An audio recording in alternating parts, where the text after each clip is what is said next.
Hello, my name is Nairi and welcome to Joffiel Whispers.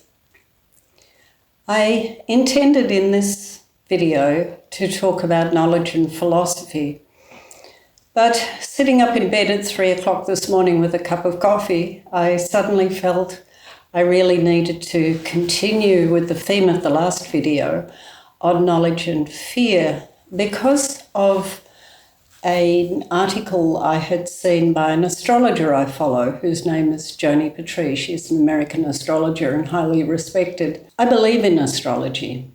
I have reason to believe in astrology, coming from my first meeting with an astrologer in perhaps my 30s, early 40s, who happens to have been born on the same day as me and is younger by about 3 hours. And the similarities between our lives and even the way we look was so compelling. I felt there must be something in it, and I've been following it ever since. Now, I don't know about you if you do follow astrology, but astrology is not about prediction. Astrology is, good astrology, is about understanding the energies around us in order to deal with them in an appropriate way. And my mind was going back to so many images I've seen in the last few weeks about all the farmers' demonstrations, particularly in Europe. And of course, those demonstrations come out of anger. And where does anger come from? It comes from fear. And while one can understand that those people feel powerless and need to do something, one can also see that what they're doing is at the same time destructive. It's destroying an environment that belongs to all. And as I say, I sympathise with them, and there must be a better way to go. And so we come back to my constant emphasis on, or in the last few videos, on fear and knowledge. You see, when people have knowledge, they have power, as I keep saying.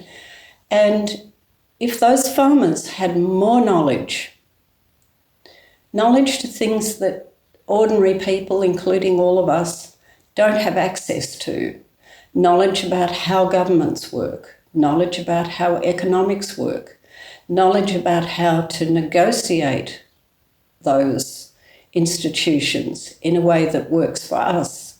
We simply don't know those things, and it leaves us feeling powerless. So coming back to astrology, what is astrology about? Astrology is looking, as I said, at the energies around us. And what are those current energies? Well, I'm not an astrologer, and I'm not going to try and read the astrology. I will simply tell you what is around us at the moment in March 2024. And the energy of fear is a big issue for all of us. And of course, fear does lead to irrational behaviour. But when you know that those energies are there, perhaps you can work with them differently. So perhaps if we know what those energies are, we can work with them differently. Instead of our fears being expressed as violence, perhaps they can inspire us or drive us to start finding out a little bit more, to knowing a bit more, and being able to function in a way that is not so destructive, but is helpful. And those energies are expressing them in many ways for many people, everybody around the world, but they express themselves differently. A lot of people seem to be totally oblivious to those energies. They're happily going about their lives, not knowing about the underlying energies that are driving us and could well come back to affect them negatively in the not so distant future. When I think of fear, I think of the movie called The Matrix. which probably most of you have watched. I've certainly watched it a number of times, even though I don't watch movies very often. And I was thinking about the way that story is perceived among people generally, how the idea of the Matrix is perceived, and how many people are now feeling fearful because they feel, as I do in fact, trapped in a world that we can't escape from, because the Matrix appears to be something in which we are entrapped. But perhaps there's another way to look at the Matrix. And I've been trying to think of analogies to describe to you how we might perceive of that in a way that is less fearful, that perhaps we can see a different way through. Let's think about a pendulum. A pendulum swings backwards and forwards constantly. Once it's in motion, some pendulums can keep going for a very long time. Now, a pendulum is something in motion. And you can imagine that the energies around us are in motion too. Maybe not swinging backwards and forwards, but in constant motion. So the pendulum is simply an analogy. It's not what actually happens. But there comes a point in a pendulum's movement where for a split second in time, it stops moving.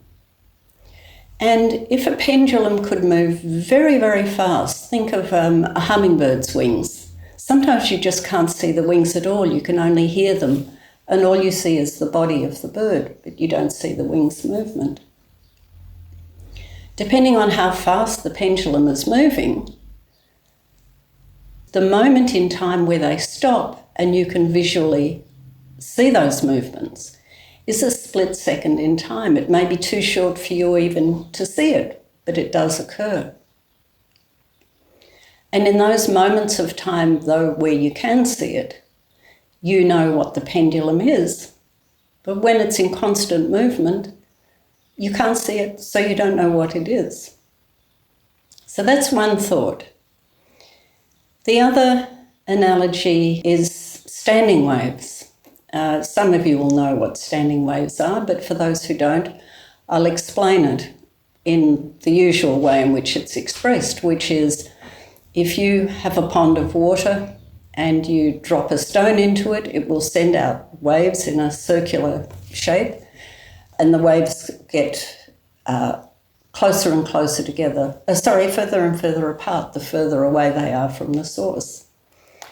And if you drop two stones in the water, you have two lots of circular waves. So the point at which those waves cross one another is what we call standing waves, because the wave itself, I think, from memory, is actually doubled in height. Now imagine, if you will, if you could look from a sideways position, if you could sit in a place where you're looking across the water and there's a screen, so you can't see the movement of the waves, but what you can see are the standing waves, because they protrude slightly more than others. And I think that's probably an analogy for a hologram. When we see a hologram, we only see parts of the picture. But if we relax our eyes in such a way that certain parts of the picture link up, we can see an image, even though the general picture is just a mass of dots or whatever that formation is. So that would be our reality. Those standing waves would be our reality. And what we can't see are the waves that cause the standing waves. We can't see the energies. Let's replace the idea of a rock for an energy source. We can't see those energy sources, nor can we see the complete underlying structure of the water beneath. So our view is very limited. So if you come back to the matrix, here's one way of looking at it. What if the matrix isn't something we are inside? It's not something we're trapped in that we could escape from if we knew how. Maybe the matrix is simply a set of standing waves that we tune into on a personal level or a human level. And perhaps there could be another set of standing waves that occur at the same time, which we don't see. So the set of standing waves we do perceive are our matrix, but there's another matrix that we could also perceive if we tuned into it. And so instead of the idea of the matrix as being something sinister, maybe we could see something that we perceive in a different way because we pick up the energies of a different matrix that is much more attuned to what we need personally and collective to be our reality. Because if you hold on to if you accept the concept of space-time rather than time-space, in space-time everything exists all at once. It's all there for us to perceive if we can tune into it. So that's a thought I wanted to share with you. If we can move from the fear of being trapped in something over which we have no control, perhaps the solution is, rather than give in to those fear energies and that anger that is destructive and not helping anybody, perhaps we can look for another matrix, see everything in a different way, see a different hologram. A different hologram. I can't give you the answer about how to do that. I can look for it in myself, but you need to look for it in yourself. You need to think, what is another way? Well, what can I do that's positive and creative? What energies can I tune into? What standing waves that are positive and creative rather than destructive?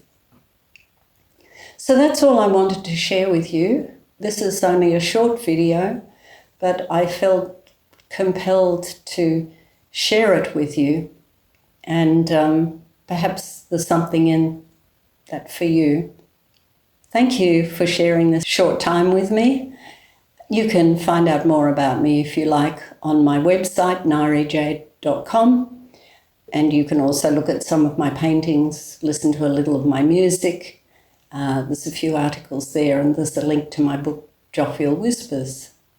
And I will also put the YouTube link to two astrologers I follow because I find they have great integrity and they work very hard to help their clients towards an understanding of how our universe is working around us, the energies that are playing out, and both of them offer ways in which we personally can deal with those energies. So I'll put them on the link below. Joni Petrie in the US and Pam Gregory in the UK, both highly respected. I hope to see you next time.